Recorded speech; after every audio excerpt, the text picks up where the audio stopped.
নমস্কার বন্ধুরা, sweet lovely কিচেনে সবাইকে স্বাগত। আজ আমি শেয়ার করব একদম অনুষ্ঠান বাড়ির মতো কি করে তোমরা বাড়িতেই কাতলা কালিয়া রান্না করবে, তাও আবার খেতে কিন্তু অসাধারণ লাগবে।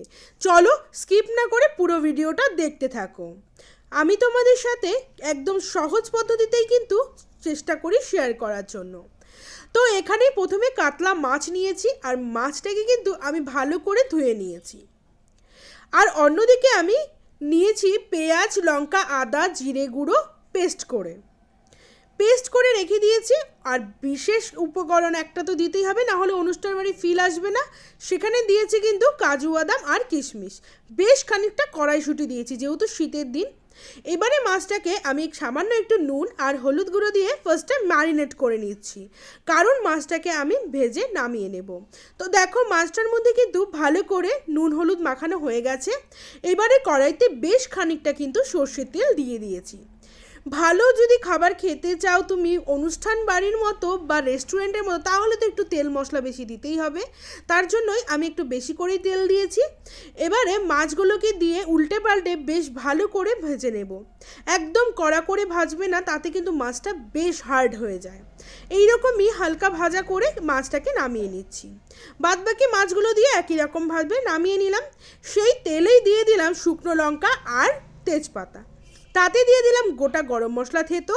তোমরা চাইলে একটু হিং ইউজ করতে পারো। তারপর বেটে রাখা মশলা, নুন হলুদ, কাশ্মীরি রেড চিলি পাউডার আর কড়াইশুঁটি দিয়ে ভালো করে নাড়িয়ে নিয়ে এইটাকে ধৈর্য ধরে 7 থেকে 8 মিনিট ধরে কিন্তু কষতে হবে। এই কাতলা কালিয়ার মেন ধৈর্য হচ্ছে এই কষানো। মশলাটা যত কষবে তত কিন্তু রেসিপিতে টেস্ট আসবে। তো দেখো মশলা কিন্তু প্রায় অনেকটা কষে গেছে, তেল ছেড়ে দিয়েছে। এই পর্যায়ে আমি এতে দিয়ে দিচ্ছি ভিজিয়ে রাখা কিশমিশ আর কাজু বাদামটাকে। কিশমিশ কাজু বাদামটাকে কিন্তু 10 মিনিটের জন্য ভিজিয়ে রাখবে। কিশমিশ কাজু বাদামটা দিয়ে আবারও একটু কষিয়ে নিয়ে আমি এতে উষ্ণ গরম জল দিয়ে দিলাম 1 গ্লাস মতো। গরম জলটাকে দিয়ে ভেজে রাখা কাতলা মাছগুলো দিয়ে দিলাম। এবারে ভালো করে একটু আলতো করে নাড়িয়ে নিবে যাতে মাছগুলো ভেঙে না যায়, এবং মিডিয়াম আঁচ করে 5 থেকে 6 মিনিট এটাকে একটু ফুটিয়ে নিতে হবে, বেশি ফোটানোর দরকার নেই। 5 থেকে 7 মিনিট হয়ে গেছে, দেখতেই পাচ্ছ ফুটে গেছে। ঠিক এই রকম পর্যায়ে কিন্তু এই ঝোলটাই আমার দরকার, বেশি শুকোলে হবে না।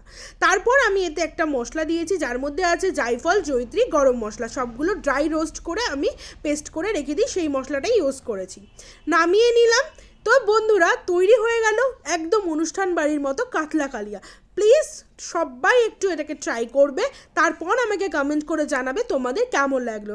বন্ধু বান্ধবদের কাছেও কিন্তু একটু শেয়ার করে দেবে। আশা করছি তোমাদের রেসিপিটা খুব ভালো লাগবে।